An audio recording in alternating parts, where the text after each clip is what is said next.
अधिक पढ़े लिखे लोग भी मामूली से मामूली काम भी नहीं कर पाते। मिसाल के लिए रेलगाड़ी की समय सूची देखना नहीं देख पाते तो उसमें दोष नहीं है।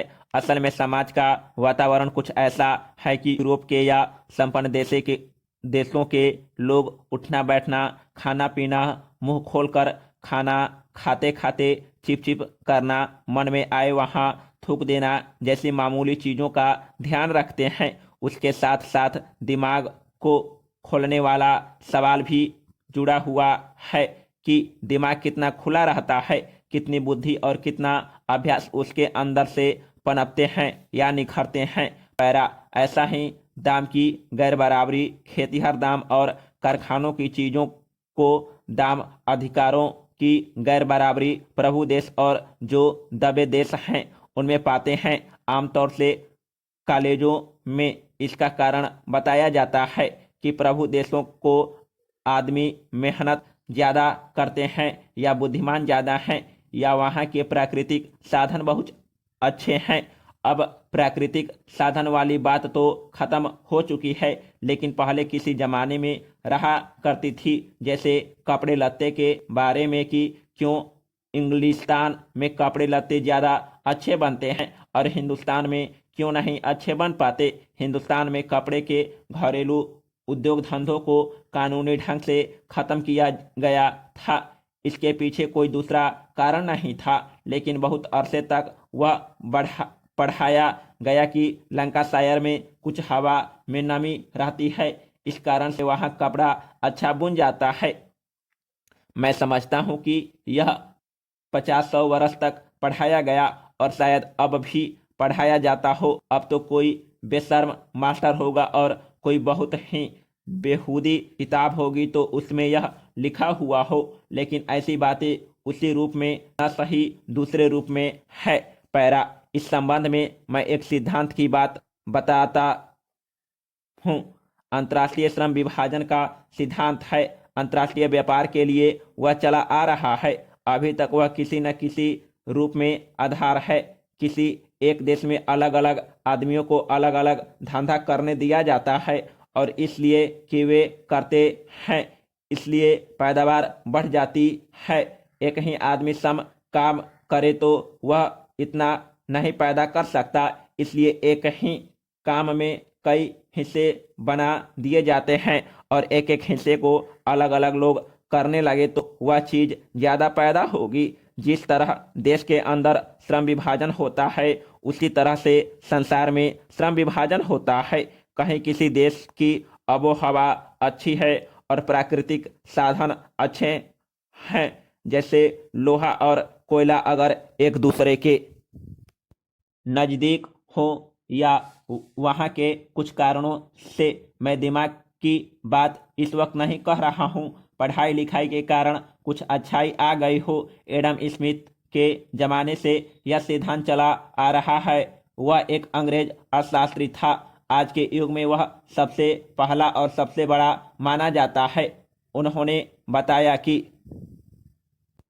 जिस तरह से एक देश के अंदर मजदूरों का विभाजन करके पैदावार को बढ़ाया जाता है, उसी तरह से संसार के पैमाने पर श्रम का विभाजन करके पैदावार को बढ़ाया जाता है। कोई देश किसी काम को अच्छा कर सकते हैं और कोई देश किसी काम को, और जब दोनों में विनिमय होता है तब दोनों का फायदा होता है। पैरा इस सिद्धांत को सबसे पहले जर्मनी वालों ने तोड़ा, क्योंकि वे अंग्रेजों के मुकाबले में बड़े पिछड़े हुए थे।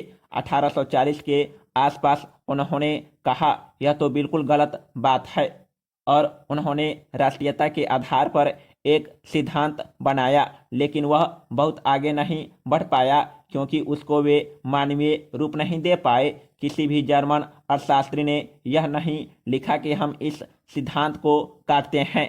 उन्होंने यही कहा कि इस सिद्धांत में कमी है क्योंकि यह विकसित राष्ट्रों को फायदा पहुंचाने वाला है। अल्प विकसित या कम या बिल्कुल अविकसित राष्ट्रों के लिए यह नुकसानदेह है, इसलिए इस सिद्धांत को नहीं मानने चाहिए। अंग्रेजों का मामला तो कोई 100, 125 या 50 वर्ष चला, मशीन का, विज्ञान का, पैदावार का, राज का। फिर जब ये खुद पिछड़ने लगे तब इनके अंदर से एक आदमी निकला।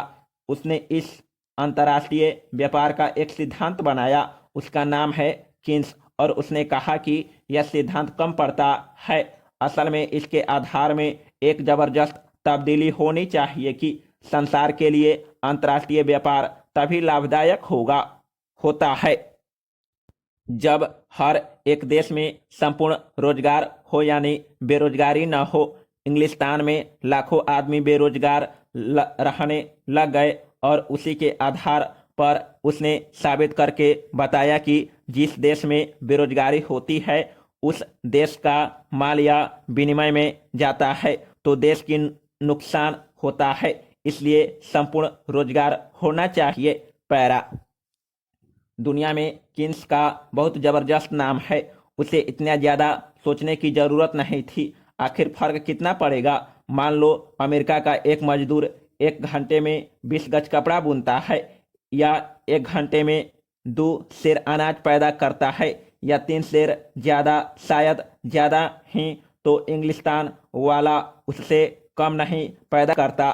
ज़्यादा से ज़्यादा फर्क होगा तो आधे या 3/4 का फर्क होगा, इससे ज़्यादा फर्क नहीं है। लेकिन हमारे यहाँ का मजदूर पूरे एक दिन में 1 या 1.5 या 2 गज कपड़ा बुनता है। अब मशीन आ गई है तो 3 गज हो गया है।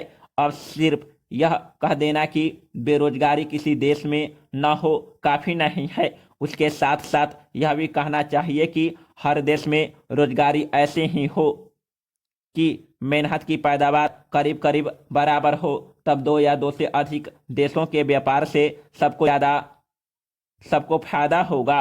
वरना संसार में आज जितना भी व्यापार हो रहा है उसमें जबरदस्त लूट है। लिखा जरूर जाता है कि 10 अरब रुपए का माल हिंदुस्तान आया और 10 अरब रुपए का माल हिंदुस्तान से बाहर गया। तो हर विद्यार्थी ऐसा समझता है, मास्टर समझता है, हर एक सोचने वाला समझता है कि हाँ यह तो बराबर का व्यापार हो गया। वास्तव में उस 10 अरब रुपए के माल को पैदा करने के लिए अगर मान लो इंग्लिस्तान या जर्मनी या अमेरिका ने 10 करोड़ या 10 अरब घंटे काम किया है तो हिंदुस्तान ने 10 अरब घंटे या 15 अरब घंटे काम किया है। चाहे अंतर्राष्ट्रीय व्यापार की राशि बराबर हो, लेकिन वास्तव में 1 घंटे की मेहनत का विनिमय होता है 10 घंटे की मेहनत से, और मेहनत भी ज़्यादा होती है। जो लोग कहते हैं कि हिंदुस्तान या चीन या लंका या दक्षिण अमेरिका के पेरू, चिली जैसे देशों का आदमी कम मेहनत करता है, तो यह बिल्कुल गलत बात है। मेहनत तो हमारे यहाँ ज़्यादा होती है। जैसे रिक्शा वाले जैसी मेहनत कौन गोरा करेगा? हाँ, उस मेहनत का प्रकार अलग है। गोरे को मेहनत समय से होती है, उसमें एक सिलसिला आ गया है, वह टूट नहीं जाता। जो अपने लोग हैं उनकी मेहनत तो कभी कभी भड़क कर तेज हो जाएगी तो कभी धीमी भी पड़ जाएगी। कभी ज़्यादा तार टूटने का या मशीन टूटने का काम हो जाएगा, जबकि गोरे के काम में एक सिलसिला चलता रहेगा। यह फर्क जरूर है। पैरा। इस बात को कि यहाँ के लोग मेहनत ज़्यादा करते हैं एकांगी रूप में नहीं समझना चाहिए। हमारे लोग मेहनत जरूर ज़्यादा करते हैं, लेकिन वहाँ के लोगों की मेहनत ज़्यादा सिलसिलेवार है। और यह मत समझ लेना कि दिमाग भी उनका ज़्यादा तेज है। कुछ तात्कालिक संस्कारों के कारण उनका दिमाग इस वक्त तेज है, हमेशा के लिए नहीं। और जहाँ तक सच झूठ का सवाल है, वास्तव में समाज का संगठन ही कुछ ऐसा बनता जा रहा है कि गोरे को सच बोलना ही पड़ता है या सच्चा होना ही पड़ता है। वह जबरदस्ती झक मार कर सच्चा होता है। मिसाल के लिए। समाप्त।